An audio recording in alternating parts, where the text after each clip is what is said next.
Hey, it's Friday, which means it's another episode of People Like You. My name is Emmanuel Osiseri, your online personal trainer and wellness coach. And today I met with a very special guest, Mr. Abdul Moshin. Did I pronounce it right? Absolutely. Nice, perfect. So me and Abdul have been friends for, since I moved here, right? We're next door neighbors. He lives 3 houses down.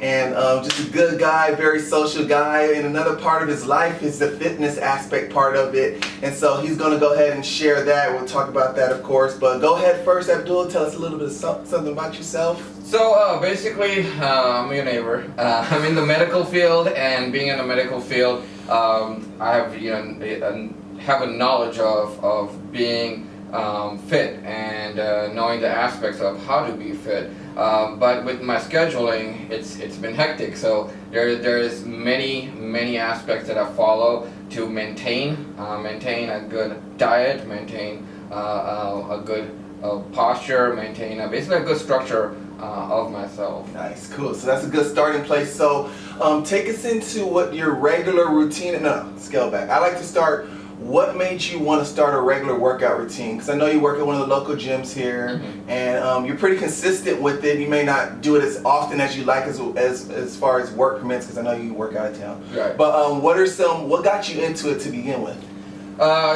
Getting into it. So as you age, you wanna have longevity. So with that aspect being in mind, I changed my diet at first, ensuring because I do have diabetes in my family. I quit soda. That was my first thing. I started cutting down caffeine, basically in all aspects, coffee, energy drinks, things of that nature. And I stuck to water, juices, things like that. And then with maintaining a strong structure in my body, I definitely started going to the gym. But with working out of town, the schedule is not set as, hey, we could go to the gym anytime. Right. You have to make sacrifices, and what I do usually is I wake up 3 hours earlier than I need to start functioning, and I do at least 100 push-ups and 100 sit-ups because I know that I won't go to the gym like I planned because things come up. Right. So that's the starting aspect. Yeah, for sure. And how long have you been doing like your regular routine for? Routine-wise, it's been a year now. Within that year, religiously, I do fast. So one time of the year, I will fast for a month. Fasting for a month, I will eat something and hydrate myself before sunup, before my first prayer, and then throughout the day until sundown, I will not have anything, no water, nothing to eat. So throughout the day, I'll gargle my mouth. That helps, and that is basically that month aspect is the best time of the year for me because I feel the most healthiest. Right. Because I'm committed to it. Right. And with that commitment, it basically goes through the year as, hey, I know I've trained my body for takes 25 repetitions to make it a habit. So with a month of doing the same thing, I know that I have that in the back of my mind. So that's it basically makes me more structured to keep following up on it. Right. So. Right. No, that's a lot to unpack right there. So it's interesting too. I think one of the other guests, I don't know if it was Kayla, one of the other guests that I've had though, talked about fasting as well too. Right. And I remember when you broke your fast, your Ramadan fast, we went out to eat for my birthday, and you were telling me about how your stomach actually shrunk. Was that you or Horace? I think that was me. Oh yeah. I think I took you out too. Right. No, I'm talking about as far as your stomach shrinking. Yes. So tell us about how that impacts your regular. Well, tell us how fasting like that just impacts like your regular work life and how you feel, how your workouts go, and stuff like that. Oh, you definitely have to be committed. You have to be very strict on yourself. If a lot of people tell me, do you ever just drink a little bit of water or something? I tell them no, because no one's watching me. I'm doing it for myself, and if I'm cheating myself, then it's gonna definitely make me feel negative about myself. So if you're hard on yourself, then definitely it's something for you. Right. Stomach shrinking wise, yeah, absolutely.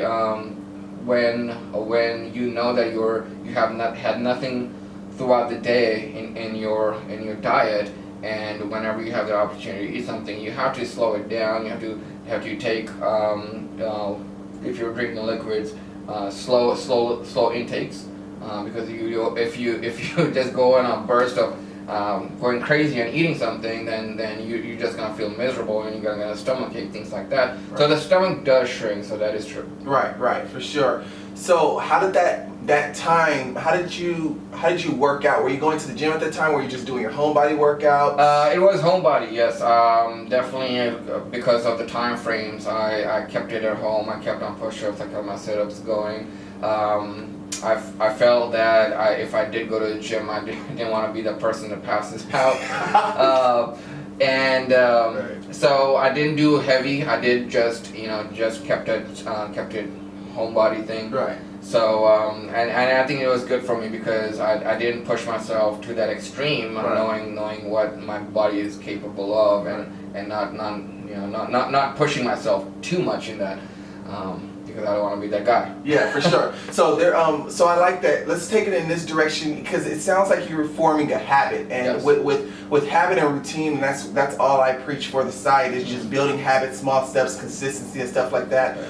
Along everyone's fitness journey, there comes a time where your habits and your routines get challenged, get a little bit compromised, whether it's an unexpected event, whether it's vacation, whether it's Ramadan. And so tell us about the importance of habit, how you develop it, how it helps you through long days, or like you said, your work schedule is unbalanced. How does your habit kind of contribute to your consistency and so on? So you make a schedule. If you have a plan, you basically write that plan down, and you try to follow it. Yeah, there's unexpected events. But during these unexpected events, what you usually want to do is just because we have time, we have the time of our life. Right. And if you make that sacrifice, if you're committed, commitment is the number one priority in something like this. If you're committed to it, you will definitely find a time in your schedule. You'll make ways. You'll come to a compromise with yourself, because it's easier to say, oh, I cannot do it now because this came up. Right. But what are you doing on your free time after that? Are you on social media? Are you watching, catching up on Netflix? Right. You're just making just making alternate plans to something that you don't want to do. And like I said, you have all the time in the world.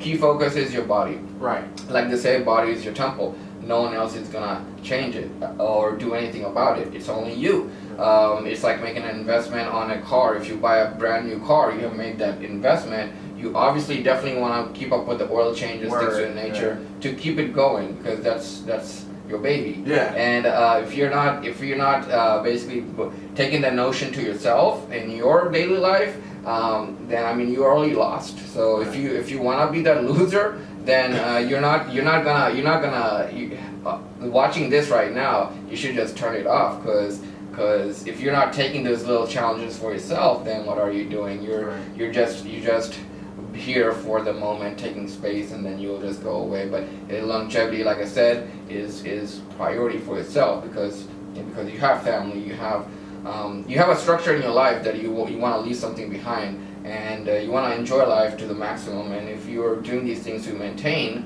you're maintaining your miles in your life. Right. No, that's right on. I like I want to scale back real quick what you touched about as far as having the time in the day. So for me, whenever I talk with somebody about a weight loss plan or just a fitness plan or just getting started, a lot of the times, the excuse of, and they're legitimate excuses, they're legitimate reasons. So kids, working a lot of schedules, stuff like that. But I was even thinking just earlier today, like 24 hours is a long time. Like anybody that's ever achieved anything has only had 24 hours. So then you have to get, like you said, to the point where you reprioritize, am I spending too much time on social media? Am I spending too much time watching sports? We we give time, we spend time on what's most important to us. And so I'm glad that you kind of brought that in as far as like saying, like, you know, no, there's enough time, but, you know, are you just giving lip service, or are you really in to do it? Right. Yeah. And it's like I want to reframe to what I said before. It's commitment. Right. If you're about it, then you know you're gonna do it. It's like a lot of people tell me that, oh, where do you find the time to do these things? I tell them, especially at work, I tell them, hey, you made the time to come to work because you know if you do not come to work, you're not gonna make the money. Right. You're not gonna do anything. That's why you make the commitment to come to work. Just like you're making the commitment to go to work, whenever you get out of work, don't let the lazy factor come into play. Like, oh, I'm done with work. No, you keep that motivation going. Keep that aspect in your mind that, hey, if I don't work out today, you know, I'm gonna lose something. And I mean, that's the best way I could put it. Yeah. If you put that, you know, behind yourself, of, hey, you know, I'm just gonna relax now and all that, the laziness has to go away. And that's the only way you'll succeed. Yeah, for sure. That's great, man. So, along your journey, everybody has struggles. For me, it was I got bored with my workouts, or there was a moment in time where, you know, I got distracted with some life issues and I stopped going to the gym. Everybody has ups and downs along their journey. Share some of the things, share some of the hurdles that you've had in this year, or maybe since you've been working out total, of some things that you've had to come up against, some things that you come up against that you struggle with, and then how you got over it. Yeah, you know, just time is a struggle for me because of my schedules.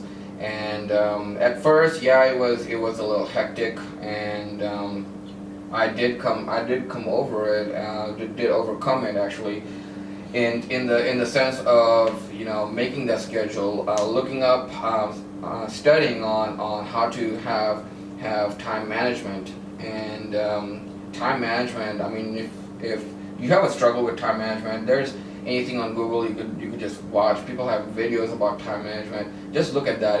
I cannot speak for everybody because I don't have kids. I'm single, and a lot of people are in relationships where they don't live with their significant other. So you have to make that time commitment. Kids, you have to make that time commitment, which is very important.